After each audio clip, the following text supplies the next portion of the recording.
Saya yakin rilek wali di Bang Pak Rektor. Saya yakin itu. Karena wali itu lebih dekat Allah. Sehingga orang dulu itu saya ulang lagi, ada satu kearifan namanya hidup itu apa? Hidup itu adalah cari sebanyak mungkin supaya hidup itu tidak tergantung pada banyak hal. Jika misalnya cara berpikir orang-orang modern itu sebenarnya banyak orang-orang ilmuwan yang nggak ngagumi Amerika. Bukan karena angkuh ndak. Untuk mempertahankan kebesaran negara sebesar itu, kebutuhan listriknya besar, kebutuhan tentaranya besar, kebutuhan apa? Sementara negara kayak Venezuela atau Swiss kebutuhannya ada banyak. Pertanyaannya, yang tergantung dengan banyak hal sama yang tidak tergantung banyak hal, itu pinter mana? Kalau dibalik pertanyaannya gitu, negara-negara maju itu tidak keren kalau dibalik pertanyaannya. Orang yang untuk mempertahankan eksistensinya banyak, butuh banyak hal, dengan yang tidak butuh banyak hal, itu pinter mana?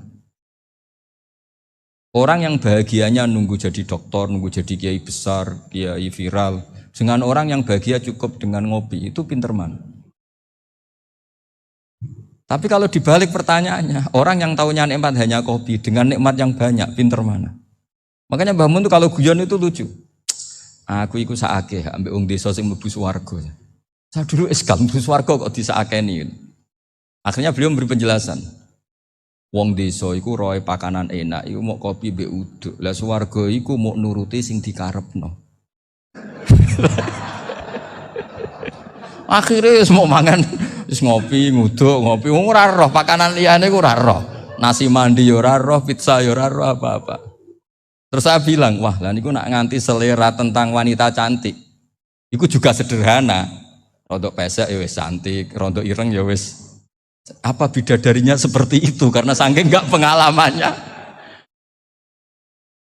Jadi surga itu kan nuruti apa yang diinginkan. Kira-kira keinginan orang kampung kalau di surga itu apa coba? Makanan apa coba? Nah, senengnya ketemel gemblong itu. Artinya malaikat lebih suka nangani surganya orang-orang kampung di Bang Pak Rektor. Ini sudah ribet ini. Makanan apa saja sudah dicoba. Ya. Terus kalau di mall tahu orang macam-macam, seleranya macam-macam pasti. Enak mana kalau sampean jadi malaikat pelayan surga? Suka ngelayani orang kampung apa yang orang kota? Orang kampung kan? Jadi ya itu guyon ya, guyon tapi itu menjadi pikiran kita bahwa orang yang banyak kebutuhan itu sebetulnya banyak kebodohannya karena menggantungkan kebahagiaannya dengan banyak hal. Makanya Imam Syafi'i ngendikan istighna itu apa? Al-istighna anis-sya'labi. Yang dikatakan kecukupan adalah berusaha sebanyak mungkin banyak hal tidak kamu butuhkan. Bukan memenuhi semua kebutuhan kamu karena nafsu kamu ini tidak ada batasnya gitu. Kalau kamu penuhin nggak akan selesai. Itu ada perempuan yang kurang cantik itu minta doa saya, Gus doain suami saya kaya. Terus tak guyonin, terus nggak minta. Kalau suami kamu kaya, yang pertama dirubah itu apa? Rumah supaya rumah saya bagus. Kedua apa? Mobil supaya mobil saya bagus. Nanti yang dievaluasi itu kamu. Mobil bagus, Alphard, rumah mewah, istrinya kamu. Pasti itu dievaluasi. Langsung enggak usah. Sudah gini aja kan. Jadi pertama yang dievaluasi itu kaya itu. Coba kalau suami kaya itu yang dievaluasi pertama, rumah ya. Rumah ganti. Setelah itu apa? Mobil. Kira-kira berikutnya. Akhirnya sudah Gus enggak jadi.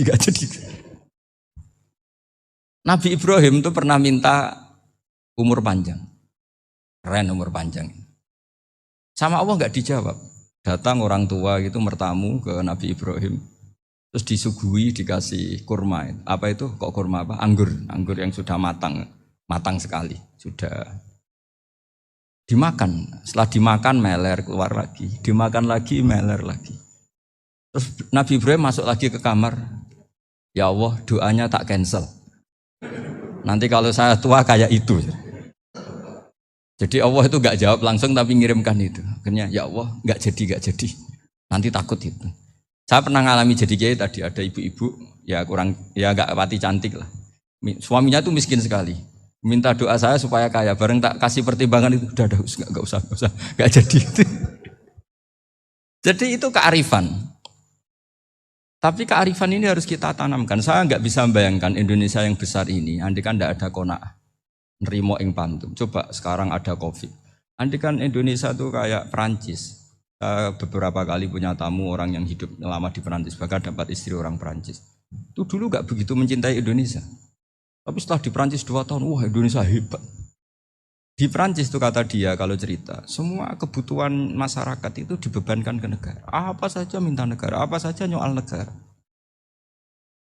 Sementara Indonesia, coba kalau Indonesia mengalami seperti ini kok tidak ada konaan, rimo ing pantum, bisa kios Indonesia. Orang miskin nyalahkan negara, kelaparan nyalahkan negara, apa saja. Ini barokahnya dididik kiai, jogeman nyalahno wong liya. Urip pun romo ing pandum, diame. Sampai gak ngerti kalau Covid. Banyak tuh orang-orang kampung itu, orang lugu-lugu itu. Mbah niki saking Covid, salam ning Covid, muga-muga umure panjang. Dikira Covid itu nama orang yang ahli sosial itu. Mbah niki dana saking Covid. Matur nuwun sampekno salamku muga-muga umur panjang. Bingung kan yang nganterin ini. Ini gimana yang mau menjelaskan? Memang enggak paham. Ribet kan. Tapi saya pastikan bahwa dengan keadaan seperti ini kita bahagia, kita stabil, itu jelas barokahnya kalimat tadi, moto tadi atau pegangan hidup tadi. Makanya disebut al-ibarat qutun li'ailatil mustami'in, bahwa redaksi atau kata-kata atau pegangan atau filosofi hidup, apalah namanya itu adalah penyemangat. Penyemangat. Karena kata-kata ini memang luar biasa. Ketika sahabat perang demi kebenaran, zaman itu ya pasti benar karena yang dibela Nabi. Dulu itu kan enak zaman Nabi, yang dibela mesti benarnya, musuhnya mesti salahnya. Jika dulu itu memang harus tegas. Kalau sekarang mau tegas gimana? Yang kamu bela tidak mesti benar, musuhnya tidak mesti salah. Ribet kan kalau misalnya saya tukaran sama Pak Rektor, kamu mau bela mana kan bingung. Saya tidak mesti benar, saya tidak Nabi. Pak Rektor apalagi tidak mesti benar lagi kan? Ribet kan? Jadi kalau kita mau perang sekarang itu mau pede gimana? Enggak. Makanya banyak ulama sekarang tuh mau tegas tuh enggak berani karena ya banyak hal yang abu-abu lah wilayahnya. Misalnya pilihan presiden atau pilihan bupati, pilihan menteri. Kamu mati-matian bela itu. Yang kamu bela tidak mesti benar, musuh kamu tidak mesti salah. Misalnya pilihan bupati, wah ini kabupaten ini baik kalau bupatinya ini, yang satu bilang ini, terus tim suksesnya kamu tanya, kamu yakin? Ya enggak juga. Lah kenapa semangat? Kan saya botohnya paling alasannya ya itu aja, bukan yang lain. Beda dengan zaman Nabi, nabinya mesti benar, Abu Jahalnya mesti salah, kan enak aturan mainnya jelas. Singkat cerita dalam perang itu banyak sahabat yang ngalami luka, ngalami apa gitu. Kemudian curhat ke Nabi, ya Nabi gara-gara derekkan jenengan, ngikuti jenengan saya harus ngalami seperti ini, seperti ini. Ngiranya orang itu diapresiasi sama Allah keluarnya itu. Ternyata sama Allah gak diapresiasi. Malah diturunkan ayat intakunu ta'lamuna fa innahum ya'lamuna kama ta'lamun wa tarjuna minallah ma'ala yarjun. Kalau kamu sakit karena perang, orang-orang kafir itu ya sakit. Itu saja berani padahal demi kekafiran. Wa tarjuna minallah ma'ala yarjun. Padahal kamu punya nilai lebih yaitu berharap kepada Allah yang mereka tidak punya. Saya jadi kiai itu ya kadang mangkel. Karena yang benci ya benci, yang seneng itu ngel-ngel loh kayak Pak Bejo. Jadi semuanya ribet. Nah iya, yang benci ya ganggu, yang seneng ya ganggu, tambah nemen. Seribet. Tapi kalau sudah ingat bandar narkoba, mereka berhadapan dengan polisi, kadang ditembak karena kesalahannya terlalu fatal. Antar persaingan mereka juga bisa tembak-tembakan karena merebut pasar narkoba. Itu saja mereka berani. Kok kita yang jadi kiai kadang dicium tangannya, dihormati gak berani, hanya takut apa ya musibah-musibah kecil lah, atau problem-problem kecil. Nah iya, kalau kita bandingannya gitu. Kalau kamu mau tahajud kedinginan, itu masih nanti dihisab Allah itu gitu. Maling ayam itu keluar malam-malam, hanya dapat ayam. Itu gak takut dingin. Ya gak takut digebuki masa. Kamu mau tahajud saja takut dingin. Makanya nanti hisabnya orang soleh itu nanti dijajarkan orang dolim. Terus diperbandingkan. Wah itu habis kamu kalau itu. Jadi misalnya Unisula mau rapat, tapi ini malam, kalau malam dingin nanti sama masuk angin. Anak-anak pang di perapatan aja berani kamu. Kalau sudah perbandingannya gitu tuh ribet kita nanti. Makanya itu kalimat itu moto atau filosofi hidup. Sehingga diulang lagi nasihat itu. Iyam saskum korhun fakodu masal koma korhum mislu. Kalau kamu kena luka, orang-orang yang nggak benar juga akan kena luka. Itu aja berani demi ketidakbenaran. Masa kamu demi kebenaran enggak berani? Akhirnya orang itu, ya itu kalimat, itu heroik. Makanya kita ini penting ya, makanya tadi himne Unisula dimulai kalimat thayyibah. Karena kalimat ini yang menjaga kita kalimat ini. Misalnya tentang Tuhan. Kenapa orang Islam imannya kokoh seperti ini, termasuk yang sudah hidup di Amerika, di Australia, di mana-mana. Itu ya barokahnya ajaran atau barokahnya kalimah. Saya sebut kalimah saya pakai bahasa santri. Karena la ilaha illallah itu dalam tradisi santri disebut kalimatu haqqin alaiha nahya wa alaiha namut wa alaiha nub'ats. Ada yang riwayat wa biha nub'ats insyaallah taala minal aminin. Kenapa mereka di mana-mana meskipun sekolah di Amerika, di Australia, bahkan di Uni Soviet tetap mukmin? Itu barokahnya ajaran yang benar. Allah itu siapa? Tuhan. Tuhan itu sifat dasarnya apa? Awal. Dia harus wujud awal sebelum makhluk yang lain. Sehingga ketika ada negara yang maju, yang tertib, manajemennya tertib, masyarakatnya makmur, tapi punya Tuhan yang tidak seperti itu, tidak awal, itu sudah gak nyaman. Karena ndaklah keren Tuhan saya, karena Tuhan saya itu al-awwal, zat yang pertama. Tuhan saya keren lah, zat yang gak mati. Tuhan yang gak mati, yang gak pernah mengalami kematian. Sehingga tontonan atau yang dilihat kenikmatan-kenikmatan yang lain ini tidak mengubah dia pendirian tentang Tuhan. Karena mantapnya satu kalimat tadi bahwa Tuhan itu ya harus satu, harus awal, harus tidak mati, tidak rusak, tidak mengalami apa-apa yang membahayakan. Sehingga ketika ditawarin Tuhan yang lain meskipun menjanjikan secara finansial atau kemakmuran, mereka gak tertarik. Itu coba, itu barokahnya makmur apa barokahnya ajaran? Barokahnya ajaran, sering negara Islam itu kalah makmur dengan mereka, tapi barokahnya ajaran ini tetap apa? Tetap Islam. Makanya Nabi Ibrahim, Nabi yang sukses bikin waja'alaha kalimatam baqiyatan fi aqibi. Sehingga kita ini bekti sama orang tua misalnya, itu ya karena ajaran. Suwargamu itu karek wong tuamu. Nak wong tuamu ridho, Allah ridho. Nak ora ridho, Allah ora ridho.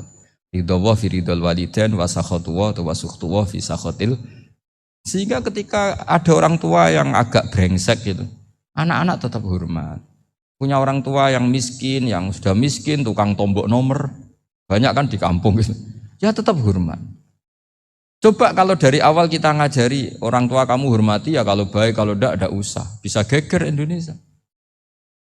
Tapi barokahnya ajaran-ajaran itu Indonesia tertib karena ada ajaran. Nah ini di sini pesantren dan Unisula semua harus berkontribusi membuat ajaran yang benar itu adalah ciri utama Islam. Sehingga Islam ini dimulai dengan ajaran kalimatu haqqin alaiha nahya wa alaiha namut. Sehingga kita tenang seperti ini. Saya ini termasuk kiai yang tenang. Meskipun kata orang banyak saya ini kiai besar, tapi termasuk kiai yang paling tenang. Termasuk yang paling tenang. Karena saya ini pakai mazhab orang-orang hebat. Saya berkali-kali cerita, orang kayak Imam Syafi'i itu orang yang luar biasa. Saya berkali-kali cerita, orang yang tadi nyium tangan kamu ya Imam Syafi'i, di belakang tuh ngerasani kamu, menghujat kamu. Jawabannya enak saja. Berarti saya alhamdulillah orang yang wibawa. Buktinya di depan saya enggak berani. Jadi enteng saja. Diceritain sebagian kampung, sebagian separuh dari warga kamu itu enggak suka kamu. Ya bagus lah enggak suka saya, enggak akan utang duit saya. Di mana-mana orang utang itu karena teman dekat. Kalau enggak seneng pasti minimal enggak utang, enggak pinjam mobil, enggak pinjam apa. Berkah mana yang seneng sama yang gede? Jadi dianggap enteng saja. Semua yang dialamin dianggap enteng saja. Misalnya punya istri pemarah, ya baguslah marahin suami. Kalau marahin tonggo malah ribet. Jadi kamu harus terima kasih kalau dimarahin istri. Baguslah marahin saya mah, kalau marahin tonggo ribet. Jadi enteng saja. Tapi kita sekarang itu karena nafsu ya, sehingga menghadapi hidup ini ribet. Ulama dulu kalau mau mati itu senengnya bukan main. Sudah lama saya ini ingin gak maksiat. Kayaknya gak maksiat paling efektif itu mati. Ya tidak apa-apa Gusti, kalau sebaiknya mati ya mati aja. Enteng saja. Jadi melihat kematian itu akhir dari segala keburukan atau potensi keburukan. Apapun baik kita sekarang, suatu saat mungkin kita gak baik. Yang bisa menghentikan ketidakbaikan atau potensi ketidakbaikan itu apa coba? Mati kan? Berarti mati itu mengerikan apa menyenangkan? Mesti kamu tidak berani menjawab. Meskipun secara ilmu kamu berani, tapi secara rasa agak berani kan?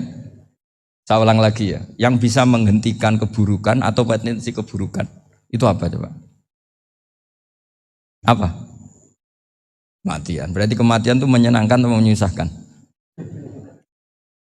Apapun kamu tidak berani jawab karena kamu agak-agak duniawi itu kelihatannya. Tapi secara ilmu, kamu tahu kan kalau mati itu tidak buruk-buruk banget. Karena apa? Itu akhir dari segala keburukan. Sehingga Nabi ngajarkan kalimat itu begitu luar biasa.